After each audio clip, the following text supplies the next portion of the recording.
नगरी प्रयागराज, जहां एक बार फिर से लापरवाही सामने आई है।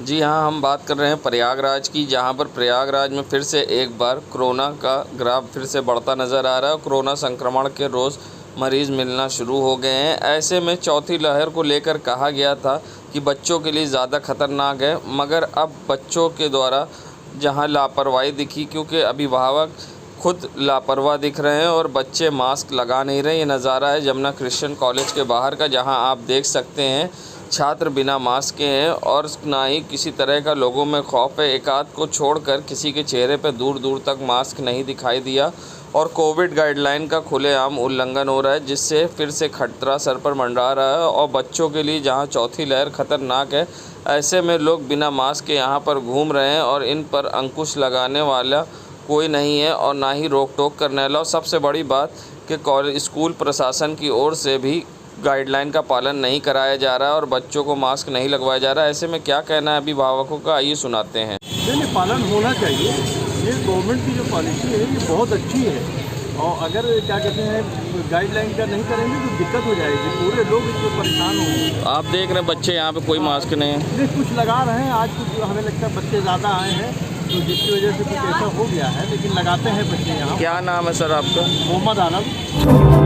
संगम नगरी प्रयागराज, जहां हर साल प्रयागराज में बाढ़ की समस्या होती है, ऐसे में कई जगह जल भराव हो जाते हैं। सड़कों पर हल्की हल्की बारिश के बाद भी जल भराव हो गया। ऐसे में जब पत्रकारों ने डिप्टी सीएम केशव प्रसाद मौर्य से सवाल पूछा बाढ़ के मुद्दे पर, किस तरह से कार्य किए गए हैं और बाढ़ को लेकर क्या इंतज़ाम है आगामी बरसात को लेकर, तो केशव प्रसाद मौर्य का चौंकाने वाला बयान था, जहां डिप्टी सीएम केशव प्रसाद मौर्य ने कहा, हम तो चाहते हैं बाढ़ आए, जब बरसात हो पहले किसानों को राहत मिले, बाकी बाढ़ जब आएगी तो हम बाढ़ से निपट लेंगे। क्या कुछ कहा डिप्टी सीएम केशव प्रसाद मौर्य ने, आइए सुनाते हैं। जबरदस्त रहती है, अभी बाढ़ आवे, हम तो चाहते हैं जल्दी जल्दी पानी बरसे। बाढ़ तो अभी क्या, अभी तो वर्षा ही ठीक ढंग से शुरू नहीं हुई। भगवान इंद्रदेव से हम लोग प्रार्थना करते हैं कि जल्दी से वर्षा प्रदान करें, जिससे किसानों के जीवन में खुशहाली आवे। बाढ़ आएगी तो बाढ़ से निपट लिया जाएगा। संगम नगरी प्रयागराज, क्या आपको मालूम है स्लीप पैरालिसिस क्या होता है और इसमें किस तरह की अवस्था होती है और आदमी को किस तरह की परेशानियां होती हैं? स्लीप पैरालिसिस में आदमी अपने बॉडी को कंट्रोल में नहीं कर पाता है और ना ही कोई मूवमेंट कर पाता है। क्या कुछ कहना है इस पर मनोचिकित्सक डॉक्टर राकेश पासवान का, आइए सुनाते हैं आपको।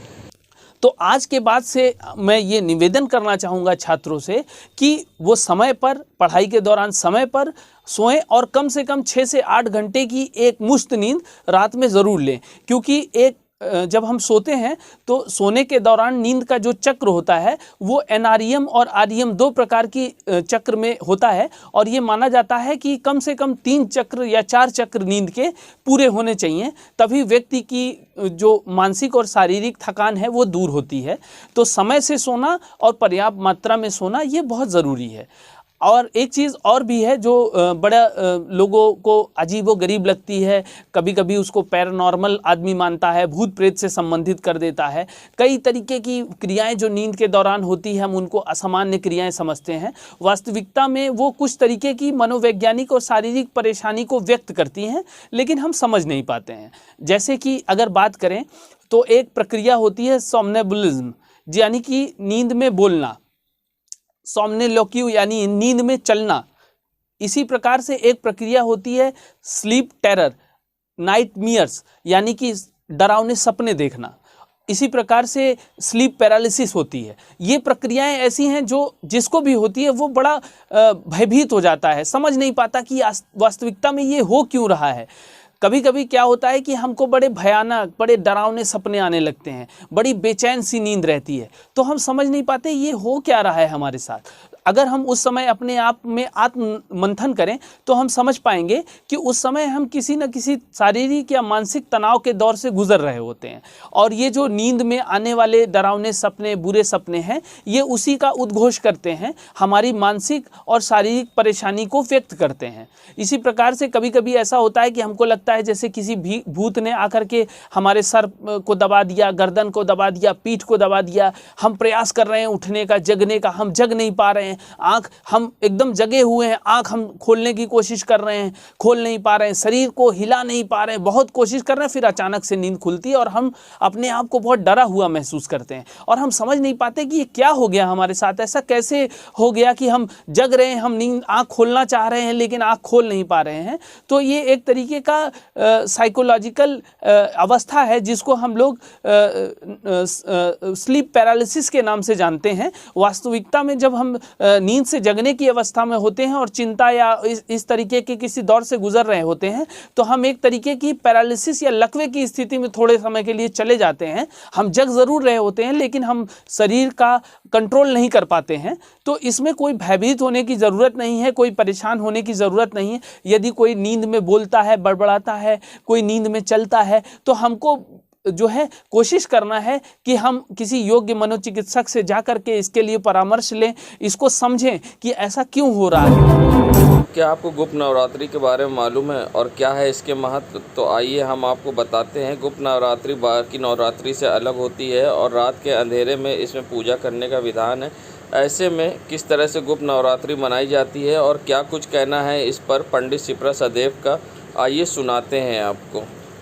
ओम गणपति नमः। आप सभी को गुप्त नवरात्रि की हार्दिक शुभकामनाएं। गुप्त नवरात्रि वैसे तो 4 नवरात्रियां होती हैं जो कि माघ, चैत्र, आश्विन और आषाढ़ महीने में पड़ती है, जिसमें से कि माघ और आषाढ़ महीने में पड़ने वाली नवरात्रि को गुप्त नवरात्रि कहा जाता है। गुप्त मीन्स छुपा हुआ, छुप के करने वाला काम। जो नॉर्मल नवरात्रि होती है उसमें हम धूम धड़क्के से माँ का आवाहन करते हैं, पूजा पाठ करते हैं, माँ की झांकी निकालते हैं, जगह जगह भंडारे करते हैं, माँ की पूजा अर्चना करते हैं, नाचते हैं, गाते हैं, माँ का खुले दिल से जो है स्वागत करते हैं। परंतु गुप्त नवरात्रि में यही चीज़ें छुप के की जाती हैं, रात के वक्त की जाती हैं। इसमें रात्रि पूजा का विधान है। नॉर्मल नवरात्रि 9 दिनों की होती है और उसमें माँ की 9 स्वरूपों की पूजा की जाती है। माँ पार्वती की पूजा की जाती है और माँ पार्वती के जो 9 स्वरूप हैं उसकी पूजा की जाती है। परंतु गुप्त नवरात्रि में माँ काली की पूजा की जाती है और माँ काली की जो 10 विद्याएं हैं उन विद्याओं की पूजा की जाती है। जनरली जो नॉर्मल नवरात्रि है वो वैष्णव के लिए मानी गई है और जो गुप्त नवरात्रि है ये साधकों के लिए मानी गई है, साधुओं के लिए मानी गई है, तंत्र शक्ति के लिए मानी गई है, मोक्ष के लिए मांगी गई है। नॉर्मल नवरात्रि में हम सिर्फ शक्ति पूजा करते हैं, घर का शुद्धिकरण करते हैं, माँ का ध्यान करते हैं। परंतु गुप्त नवरात्रि में माँ के शक्ति स्वरूप का पूजन किया जाता है, शक्ति साधना की जाती है। इसलिए जनरली जो तांत्रिक होते हैं, शैव संप्रदाय से जुड़े लोग होते हैं, साधु संत होते हैं, वो शक्ति पूजन के लिए उनका आवाहन करते हैं। कुछ लोग मोक्ष प्राप्ति के लिए करते हैं, जो इस जन्म बंधन से मुक्ति पाते हैं, उसके लिए गुप्त नवरात्रि की पूजा की जाती है। वैसे ये पूजा पारिवारिक लोगों के लिए निषेध मानी गई है, परंतु कुछ लोग शक्ति पूजन के लिए, अपने शत्रु को परास्त करने के लिए, वैभव के लिए भी ये पूजा की जाती है।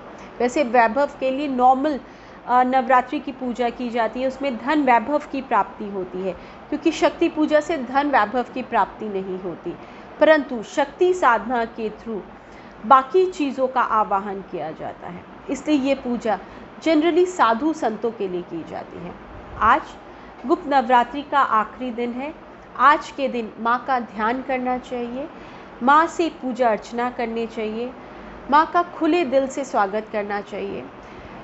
आज ये जो 9 दिन होते हैं नवरात्रि, गुप्त नवरात्रि के, इसमें माँ के 10 स्वरूपों की पूजा की जाती है। अगर कोई इंसान शत्रु पक्ष से परेशान होता है तो वो कर सकता है, परंतु इसमें बहुत ज़्यादा ही ध्यान देना पड़ता है, क्योंकि अगर आपके आवाहन में गलती हो जाए, आपसे कुछ भूल चूक हो जाए, तो आपको उसका प्रॉब्लम भी, उसके कारण आपकी लाइफ में प्रॉब्लम भी आ सकती है। इसलिए शक्ति पूजन या गुप्त नवरात्रि शैव संप्रदाय के लोगों के लिए ही कही गई है। आशा करती हूँ ऊपर वाले की कृपा दृष्टि आप पे बरसे। इन्हीं शुभकामनाओं के साथ मैं पंडित शिप्रा सदैव विदा लेती हूँ। ओम नमः शिवाय। शिव जी सदा सहाय। जय माता दी। जहां सीएम योगी ने आगामी त्योहार को लेकर कल फरमान जारी किया है। ऐसे में प्रयागराज के एसएसपी शैलेश पांडे ने कमर कस ली और जिला पुलिस ने अब कांवड़ यात्रा को लेकर पूरी तैयारी कर ली है। ऐसे में कांवड़ यात्रियों के लिए पूरी सुविधा होगी और ड्रोन से निगरानी होगी और साथ ही सीएम योगी ने हेलीकॉप्टर से निगरानी के पहले की तरह आदेश दिए थे। ऐसे में पुलिस ने किस तरह की तैयारी की है, क्या कुछ कहना है एसएसपी प्रयागराज का, आइए सुनाते हैं आपको। सर एक और छोटा सा सवाल है, कांवड़ यात्रा शुरू हुई, आप लोगों ने कल विजिट भी किया, क्या तैयारी है कांवड़ यात्रा को लेकर? देखिए, कांवड़ यात्रा को लेके सभी डिपार्टमेंट्स की बैठक हो चुकी है।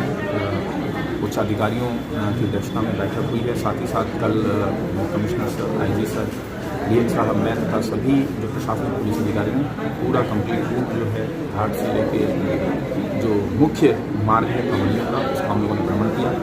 डिफरेंट जगह पे जहाँ शिविर लगते हैं उनका भ्रमण किया, घाट का भ्रमण किया। तैयारियाँ पूरी तेज़ी से चल रही हैं। जो भी डायरेक्शंस थे वो कंसर्न डिपार्टमेंट्स को दे दिए गए हैं। हमारी तरफ से जैसे पुलिस विभाग का जहाँ तक संबंध है, यातायात को लेके हमारे जो श्रद्धालु आएंगे यहाँ पे कांवड़िए, उनको किसी तरह की असुविधा ना हो, इसके लिए यातायात के प्रॉपर प्रबंध जो रोड के हमारा डेडिकेटेड उनके लिए मार्ग दिया जाता है, उसकी व्यवस्था सुचारू रूप से रहेगी। साथ ही साथ अपराध नियंत्रण और कानून व्यवस्था को दृष्टिगत रखते हुए जो फोर्स की डिप्लॉयमेंट है डिफरेंट स्थानों पर, इंपॉर्टेंट पॉइंट्स पे, वहाँ पे हमारे द्वारा डिप्लॉयमेंट किया जा रहा है। साथ ही साथ थाना स्तर पे इसमें मीटिंग कर ली गई है। हर स्तर पे, जिला स्तर, थाने स्तर पे जो आवश्यक मीटिंग्स है, जो समन्वय स्थापित करने के लिए वो की जा चुकी है। सभी व्यवस्थाएं समय से पूर्ण करते हाँ, वो सारी चीज़ें हमारे जितने टेक्निकल एड्स हैं, चाहे वो ड्रोन कैमरा हो, चाहे हमारे सीसीटीवी कैमरे हों, इत्यादि सभी से जो है पर्याप्त का इस्तेमाल करते हुए हम लोग बेहतर यात्री सुविधाओं को मुहैया। संगम नगरी प्रयागराज आगामी बकरीद व कांवड़ के त्यौहार को देखते हुए आज पुलिस प्रशासन ने कमर कसी है। ऐसे में ट्रैफिक की व्यवस्था को देखते हुए लोगों को किसी प्रकार की समस्या ना हो त्यौहार में, और सभी त्यौहार में ट्रैफिक सुचारू रूप से चालू रहे। ऐसे में क्या कुछ कहना है एसएसपी प्रयागराज का, आइए सुनाते हैं आपको। देखिए, जो मैं शहर में घूम रहा हूँ वैसा कोई उल्लेखनीय जाम का कोई यहाँ पे नहीं मिला। रादर यहाँ पे ठीक ठाक ट्रैफिक की व्यवस्था चल रही है। इसके बावजूद जहाँ पे ट्रैफिक बॉटलनेक्स है उसको हम लोग निश्चित तौर पे दिखवाएंगे। डिफरेंट डिपार्टमेंट्स हैं, ट्रांसपोर्ट डिपार्टमेंट है, नगर निगम है, डेवलपमेंट अथॉरिटी है, सभी के साथ, जिला प्रशासन के साथ कोऑर्डिनेट करके आवागमन का मार्ग, इसको राइट ऑफ वे कहते हैं, वो किसी तरह से अवरुद्ध ना हो, इसको हम लोग प्रायोरिटी कराएंगे। सड़क का इस्तेमाल आवागमन के लिए किसी तरह का अतिक्रमण ना हो, सभी डिपार्टमेंट से बेटर कोऑर्डिनेशन के साथ हम लोग और जो यातायात की व्यवस्था उसको और बेहतर। संगम नगरी प्रयागराज के सिविल लाइंस इलाके में हेल्थ केयर कैंप का उद्घाटन नगर निगम की मेयर अभिलाषा नंदी गुप्ता ने किया। हेल्थ केयर के माध्यम से लोगों को स्वास्थ्य का चेकअप किया जाएगा, जिससे उनकी बीमारियों के विषय पता चल सके। आदित्य बिरला कैपिटल एवं अपोलो हॉस्पिटल के संयुक्त तत्वाधान में ये हेल्थ केयर कैंप खोला गया है, जिसकी आई चेकअप, ब्लड शुगर जैसी गंभीर बीमारियों की चेकअप किया जाएगा। उद्घाटन के बाद कई लोगों ने हेल्थ चेकअप की निःशुल्क जांच भी कराई और कैंप में आए हुए लोगों का यहां पर चेकअप किया गया। इस मौके पर महापौर के संग कई समाजसेवी भी उपस्थित रहे। देखिए, ये पूरा कार्यक्रम बेसिकली एक हेल्थ चेकअप कैंप है इलाहाबाद के अंदर, जो कि आदित्य बिरला कैपिटल और अपोलो हॉस्पिटल लखनऊ, इन दोनों के जॉइंट कोलैबोरेशन के माध्यम से हुआ है, जिसके तहत कई तरीके के टेस्ट हम अपने क्लाइंट्स और जितने भी हमारे एडवाइज़र्स हैं, जो भी हमारे कस्टमर हैं, उनके लिए फ्री ऑफ कॉस्ट हमने इसमें रखा हुआ है, जिसके अंतर्गत आई चेकअप, हार्ट चेकअप और आपका ब्लड शुगर, डाइटिशियन, फिजिशियन और फिजियोथेरेपिस्ट अवेलेबल हैं। साथ ही साथ लोकल लेवल पे हमारे साथ एक द एडवांस डेंटल लाउंज है, वो भी एसोसिएटेड है, जो कि पूरा डेंटल केयर का कार्यक्रम यहाँ पे कर रही है। और इस प्रोग्राम का उद्घाटन मेयर इलाहाबाद श्रीमती अभिलाषा गुप्ता नंदी जी ने किया, और अभी तक लगभग 200 से ज़्यादा लोगों का मेडिकल चेकअप हम लोगों ने कंप्लीट किया है। और आने वाले समय में 4 बजे तक अभी ये कैंप है, तो अधिक से अधिक लोगों को स्वास्थ्य संबंधी अवेयरनेस देने के लिए और उनके शरीर की जांच के लिए हम प्रयासरत हैं और एक हेल्दी इलाहाबाद बनाने के लिए इस प्रोग्राम को कर रहे हैं और आगे भी इस तरह के प्रोग्राम्स करते रहेंगे। मेरा नाम राहुल बैनर्जी है और मैं आदित्य बिरला कैपिटल में as a senior branch head के पद पे इलाहाबाद लोकेशन को देख रहा हूँ। संगम नगरी प्रयागराज के बाजारों का नज़ारा है, जहां आगामी 2 दिन बाद बकरीद का त्यौहार है। ऐसे में ईद उल अज़हा में जहां लोग बकरे तो खरीदते ही हैं, साथ में बच्चों के लिए कपड़े की खरीदारी भी हर कोई कहीं ना कहीं करता है। मगर बाज़ारों में सन्नाटा पसरा जिस तरह से है, अपने आप में एक इतिहास रचता जा रहा है। जहाँ लोग महंगाई से परेशान हैं, दुकानदारों की माने तो यहाँ पर सन्नाटा पसरा है और सुबह से शाम तक कस्टमर का पता नहीं होता। एक तरफ गर्मी तो दूसरी तरफ महंगाई ने दुकानदारों की कमर तोड़ दी है। ऐसे में दुकानदारों को अब परेशानी का सामना करना पड़ रहा है। किस तरह से उनको परेशानी के कारण अब घर चलाना भी मुश्किल हो रहा है, क्या कुछ कहना है ऐसे में दुकानदारों का, आइए सुनाते हैं आपको।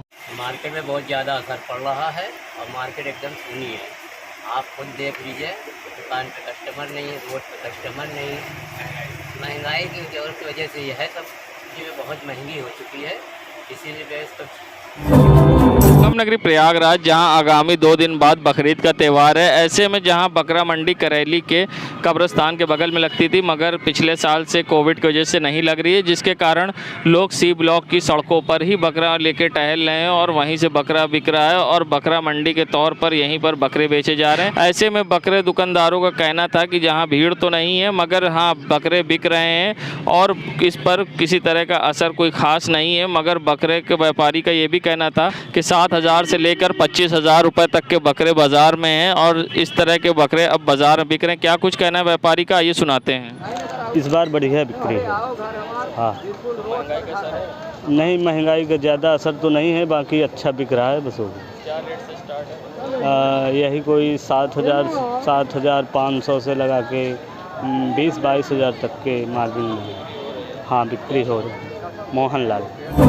संगम नगरी प्रयागराज के नवाब यूसुफ रोड पर लगा भीषण जाम, जहां जाम के झाम से लोग दिखे परेशान। जहां एसएसपी प्रयागराज ने दावे किए थे कि शहर में ट्रैफिक व्यवस्था की समस्या उत्पन्न नहीं होगी और ऐसे में उनके दावे के बाद ही आज शहर में लगा दिखा भीषण जाम। जहां पर सिविल लाइन के पॉश इलाके में जहां पर दिखा भीषण जाम, जाम के जाम से गाड़ियां चींटी की तरह रेंगती रही। ये नज़ारा है नवाब यूसुफ रोड के अंबिका टावर के पास का, जहां पर सड़कों पर भीषण जाम लगा रहा और लोग परेशान होते रहे।